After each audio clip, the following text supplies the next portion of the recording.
Top 5 shocking mysteries you might find bizarre. But before we get started, make sure you check out all the social media links that will be linked in the description below. And most importantly, like, comment, and subscribe. Now to start us off with our first mystery, number 1, the Zodiac Killer. Back in the late 1960s, a serial killer known as the Zodiac Killer had terrorized all of Northern California. There were at least 5 victims, but later on the murderer would claim he killed at least 37 people in total. On December 20th, 1968, on Lake Herman Road in Vallejo, California, 17-year-old David Faraday and 16-year-old Betty Jensen were shot and killed while sitting in a parked car in a gravel parking area. By the time police arrived, Betty was found dead, but David was still alive.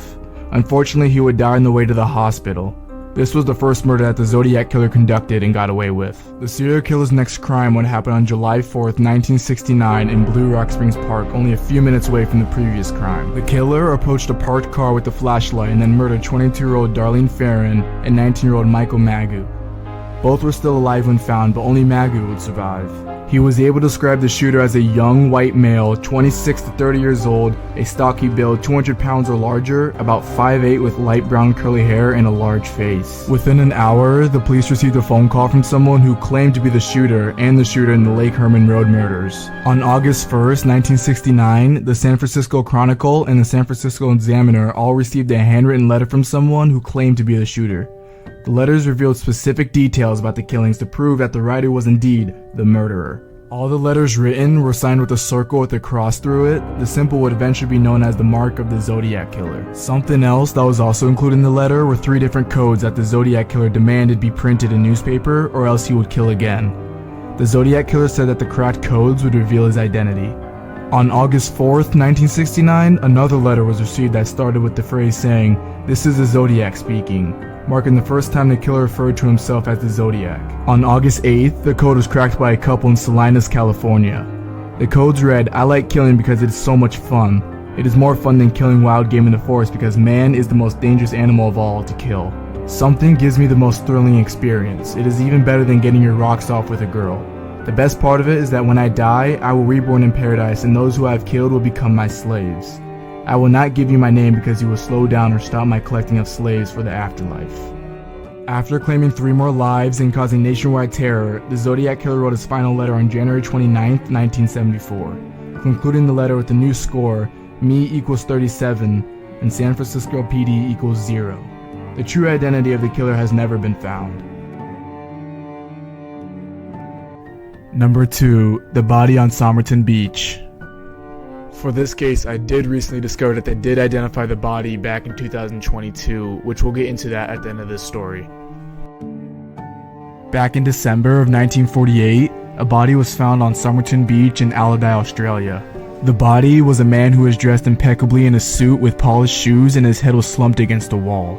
Authorities thought that the cause of death was a heart failure or more likely poisoning, but no trace of poisoning was found in the autopsy.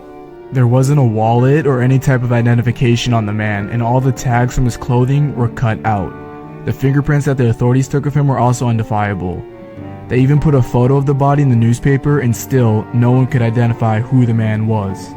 4 months later, after the body was found, detectives found a hidden pocket that was sewn on the inside of his trousers. Inside the pocket was a rolled up piece of paper from a rare book called the Rubaiyat.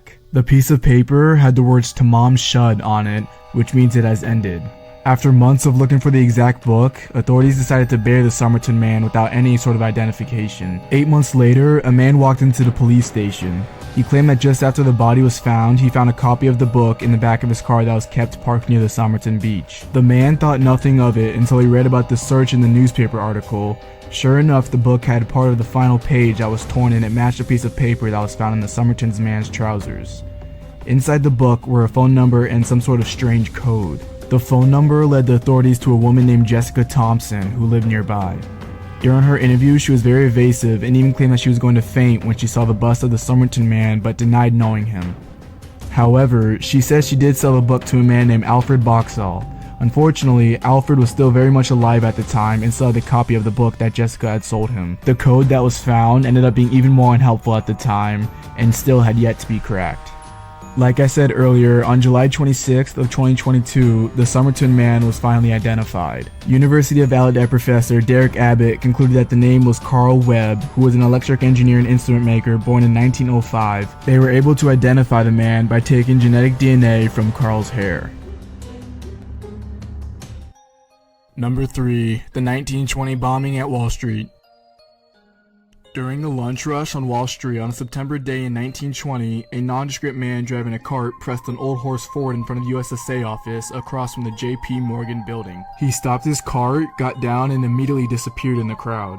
Minutes later, the cart exploded into a hail of metal fragments, immediately killing more than 30 people and injuring 300. The aftermath was horrific, and the death toll rose as the day wore on and more victims succumbed to their injuries. In the beginning, it wasn't obvious that the explosion was an intentional act of terrorism. It was viewed as simply an accident. Maintenance crews cleaned up the damage overnight, plus throwing away any physical evidence would be crucial to identifying the perpetrator. The next morning, Wall Street was back in business. Conspiracy theories were abundant, but the New York Police Department and fire department, the Bureau of Investigation, and the U.S. Secret Service were on the job to find out the truth. Each lead was actively pursued, and the FBI interviewed hundreds of people who had been around the area before, during, and after the attack, but collected very little information. Unfortunately, the few recollections of the driver in the wagon were vague and useless. The NYPD was able to reconstruct the bomb and its fuse mechanism, but there was so much debate about the nature of the explosive. However, the most promising lead had actually come prior to the explosion. A mailman had found 4 crudely spelled and printed flyers in the Wall Street area from a group calling itself the American Anarchist Fighters that demanded the release of political prisoners. The letters seem very similar to the ones used in the previous year in 2 bombing campaigns which were led by the Italian anarchists. The Bureau investigated up and down the East Coast to trace the printing of these flyers, but they were unsuccessful. Based on bomb attacks over the previous decade, the Bureau initially suspected followers of the Italian anarchist Luigi Galani had committed the crime. Unfortunately, the case couldn't be proved and Galani had already fled the country. Over the next 3 years, hot leads turned cold and promising trails turned into dead ends. In the end, the bombers were never identified. Number 4. The case of John Bennett Ramsey. Now this story is a bit heart-touching because it's about a 6-year-old girl, which there is audio footage of the 911 call from this case that I will show later in the video. Anyways, on December 26, 1996, in Boulder, Colorado, Patsy Ramsey claimed to have discovered a ransom note for her 6-year-old daughter on the back staircase inside the Ramsey home. This had prompted her to call the police at 5:52 a.m. to report John Bennett as missing. The only people inside the house were her father John Ramsey, her mother Patsy, and her brother Burke. Oddly enough, John Bennett's body was found inside the home in the utility room in the basement less than 8 hours later. The body was found by John and duct tape was found across her mouth and a smooth cord around her neck. When police arrived, it was suspected that the crime scene was heavily compromised due to multiple people arriving at the scene. The police had also claimed that they had not searched the house after Patsy's initial call because there was no reason to believe that John Bennett was in the house. At the time of her death, John Bennett was known as a child beauty queen superstar, having won at least 5 high-end child beauty competitions. Her death was officially ruled a homicide. The autopsy stated that John Bennett's official cause of death was asphyxia by strangulation. Due to John Bennett's beauty queen popularity and her mother being a former beauty queen, the case caused nationwide and media interest. Today, the crime is still unsolved and remains an open investigation with the Boulder Police Department.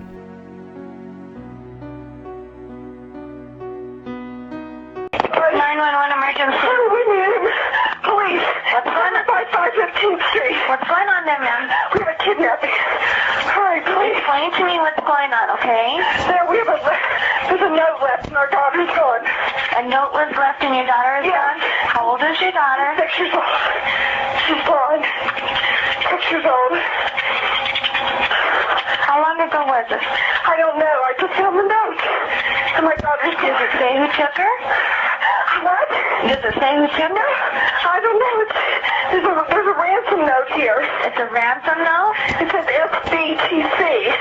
Victory.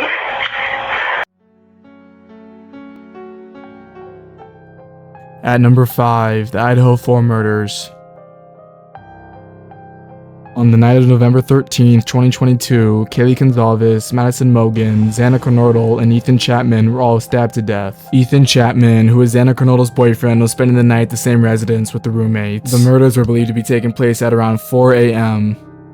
On November 12th, at around 9 p.m., Xana and Ethan are seen at a party for Ethan's fraternity. That night, Gonzalez uploads a picture to her Instagram account featuring photos of her roommates, saying one lucky person to be surrounded by these people every day. At about 1:30 a.m., Gonzalez and Mogan are seen ordering from a nearby food truck.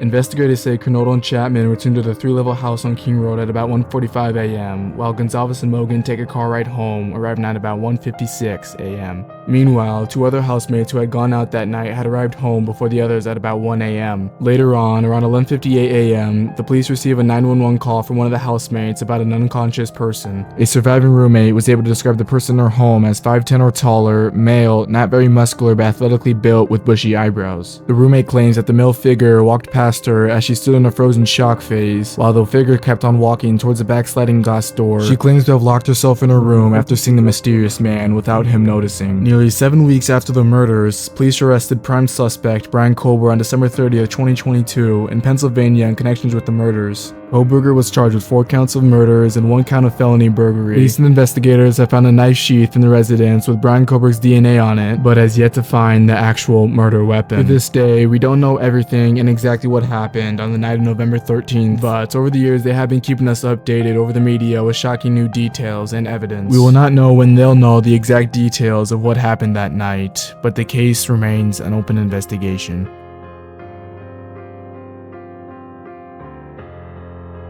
My condolences go out to all the victims and their families, and I hope one day they can get closure and justice. This does bring us to the end of the video, and if you liked it, comment more topic ideas and I will try my best to review them. Like always, like and subscribe, and I will see you in the next episode.